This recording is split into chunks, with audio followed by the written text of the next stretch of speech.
Hello everyone.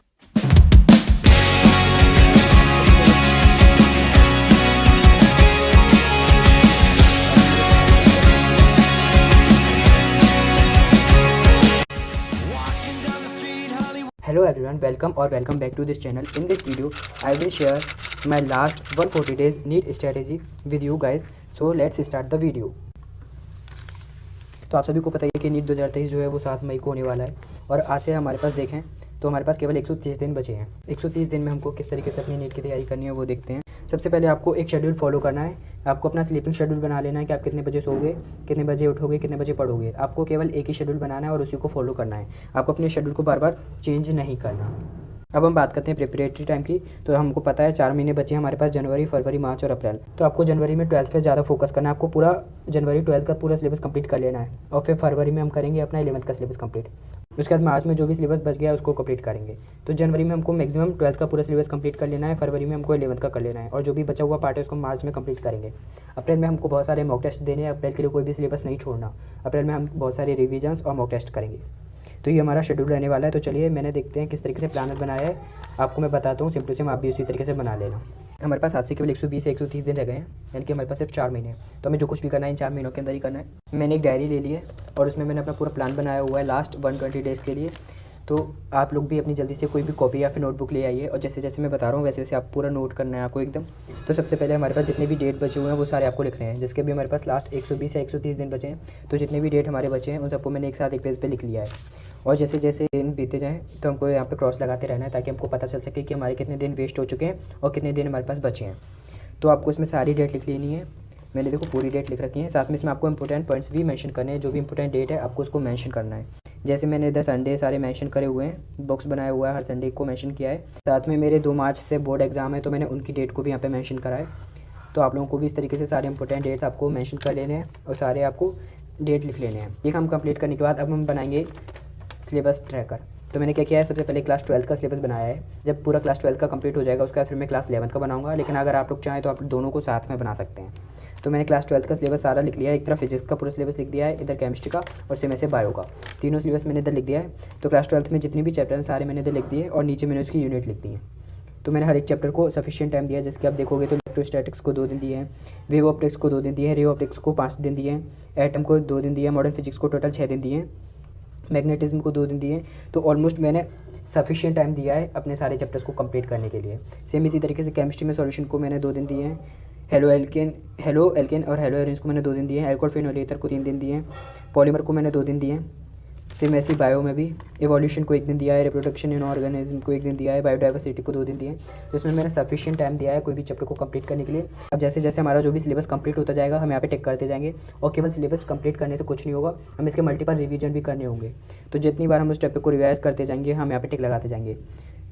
Board exam में 2 language subject भी होते हैं, इंग्लिश और हिंदी। तो इंग्लिश का मैंने सारा सिलेबस भी यहाँ पे लिख लिया है। इंग्लिश की 2 बुक हैं, फ्लेमिंगो और विस्तास। इन दोनों की टॉपिक भी मैंने लिख दिए। साथ में इंग्लिश ग्रामर के जितने भी टॉपिक्स हैं वो लिख दिए। और सेम टू सेम मैंने हिंदी के लिए भी किया है, हिंदी के भी सारे टॉपिक लिख दिए। सेम हिंदी ग्रामर के भी जितने टॉपिक्स आने वाले एग्जाम में वो सब लिख दिए। इसके बाद हम लोग बात करेंगे टाइम टेबल की। तो टाइम टेबल 2 प्रकार का होता है। एक होता है आपका हावर वाइज टाइम टेबल, जैसे कि 6 to 7 exercise, 7 to 10 bio lecture, फिर 10 to 10:30 लंच। ये टाइम टेबल हमारा कभी भी फॉलो नहीं हो पाता, तो आपको ये टाइम टेबल बिल्कुल नहीं बनाना। एक दूसरे टाइप का टाइम टेबल होता है हमारा, वो होता है टारगेट वाइज टाइम टेबल। आज हमको पूरे दिन में क्या क्या टॉपिक पढ़ने हैं, जिसकी बायो का लेक्चर करना है, फिर जिसके PYQ करने हैं, ऑर्गेनिक केमिस्ट्री का चैप्टर करना है। तो हमको इस तरीके से अपने टारगेट बना लेने हैं, जिसकी मैं बनाता हूँ। ये देखिए मैंने बनाए थे इस तरीके से। तो आपको पूरे दिन में इस तरीके के टारगेट बना लेने हैं। अब इन टारगेट को कंप्लीट करने में आपको भले 2 घंटे लग जाएँ चाहे 4 घंटे लग जाएँ, आपको ये पूरा टारगेट कंप्लीट करना ही है रात को सोने से पहले। यही टाइम टेबल बहुत ज़्यादा इफेक्टिव होता है, तो आपको यही टाइम टेबल एकदम फॉलो करना है। अब हम बात करते हैं कि हमको हर एक चैप्टर में क्या क्या पढ़ना है। तो सबसे पहले हम उस चैप्टर का लेक्चर देखना है। लेक्चर आप 1 शॉट भी देख सकते हो या फिर डिटेल लेक्चर भी देख सकते हो। अगर कोई चैप्टर आपने पहले से पढ़ रखा है या फिर इजी चैप्टर है तो आप उसके 1 शॉट क्लियर करो। और अगर कोई चैप्टर लेंथी है या फिर डिफिकल्ट चैप्टर है तो आपको उसका डिटेल लेक्चर देखना पड़ेगा। इसके बाद नोट्स, तो नोट्स जो डिटेल वाले नोट्स हैं वो आपको साथ ही साथ लेक्चर देखते देखते साथ ही में बना लेने हैं। उसके लिए कोई अलग से टाइम नहीं देना है, आपको साथ ही साथ जैसे लेक्चर देखते जा रहे हो तुरंत आपको लिखते जाना है कॉपी में। उसके बाद जो शॉर्ट नोट्स हैं वो आपको अच्छे से बनाने। शॉर्ट नोट आप 1 शॉट देख के भी बना सकते हो या फिर जो भी आपने नोट्स बनाए हैं डिटेल वाले, उसमें जितने भी सारे इंपॉर्टेंट फार्मूलाज, जो भी इंपॉर्टेंट पॉइंट्स हैं उनको आप अपने शॉर्ट नोट में डाल दीजिए। ये कंप्लीट करने के बाद हमको जाना है एनसीईआरटी पे। तो सबसे पहले हमें एनसीईआरटी की थ्योरी को एकदम अच्छे से कंप्लीट करना है। एनसीईआरटी की थ्योरी एकदम अच्छे से कंप्लीट हो जाए उसके बाद फिर हम एग्जाम्पल करेंगे। तो एनसीईआरटी में थ्योरी और एग्जाम्पल्स को एकदम अच्छे से कंप्लीट करना है। एनसीईआरटी के बाद अब हम करेंगे लास्ट 20 से 30 साल के प्रीवियस ईयर क्वेश्चन हमारी नीट एग्जाम के। तो आपको चैप्टर वाइज प्रीवाईक्यू करने हैं। इसके बाद हम करेंगे एमसीक्यू। तो आपको हर एक चैप्टर के कम से कम 100 से 150 एमसीक्यूज़ लगा लेने हैं। हर एक टाइप के आप एमसीक्यूज़ लगा। उसके बाद हम करेंगे टेस्ट। तो ये सारा कंप्लीट होने के बाद हम टेस्ट दे देंगे संडे को, या फिर जब भी आपका चैप्टर कंप्लीट होता है तो आपको टेस्ट दे देना है।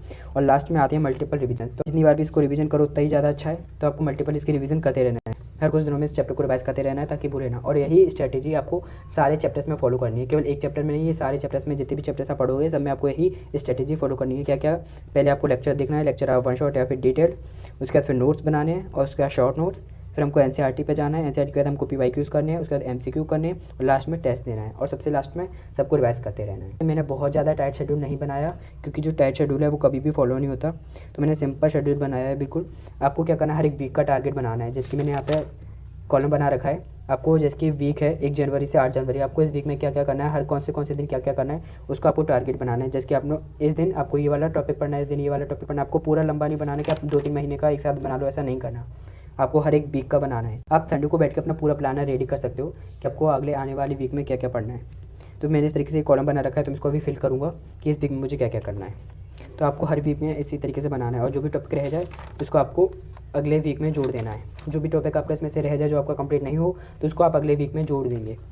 उसके बाद आपका जो स्टडी आवर्स हैं वो आते हैं मंडे टू सैटरडे आपको 9 से 12 घंटे डेली पढ़ना ही पड़ेगा। तो आप क्या कर सकते हो, डेली 3 से 4 घंटे फिजिक्स, 3 से 4 घंटे केमिस्ट्री और 4 घंटे बायो दे सकते हो। या फिर आप एक दिन में अगर 2 सब्जेक्ट पढ़ रहे हो तो 6-6 घंटे दोनों को दे दो। और संडे वाले दिन आपको 3 घंटे का टेस्ट देना है। सबसे पहले 3 आवर आपकी टेस्ट में जाएंगे, उसका 3 आवर आपको टेस्ट को एनालाइज करने में देना है। और लास्ट के जितने भी 3 से 4 घंटे बचते हैं उसमें आपको रिवीजन करने हैं। जो भी आपने पहले पढ़ रखा होगा उस सबका रिवीजन करना है। इस तरीके से मैंने अपना पूरा शेड्यूल बनाया हुआ है। आप लोगों को भी सेम टू सेम इसी तरीके से अपना पूरा शेड्यूल बना लेना है। अगर मेरे से कोई भी इंपॉर्टेंट पार्ट मिस हो गया है इस वीडियो में तो आप नीचे कमेंट करना, हम उस पार्ट की नेक्स्ट वीडियो में चर्चा करेंगे। तो मैंने बस इसी तरीके से अपना पूरा प्लानर बनाया हुआ है, आप लोग देख सकते हैं। सेम टू सेम आपको भी इसी तरीके से बना लेना है। इस वीडियो में बस इतना ही। अगर आपको वीडियो पसंद आई है तो प्लीज़ लाइक कीजिए और अगर कोई भी पार्ट मिस हो गया है तो आप मुझे कमेंट कीजिए। मिलते हैं नेक्स्ट वीडियो में, तब तक के लिए बाय।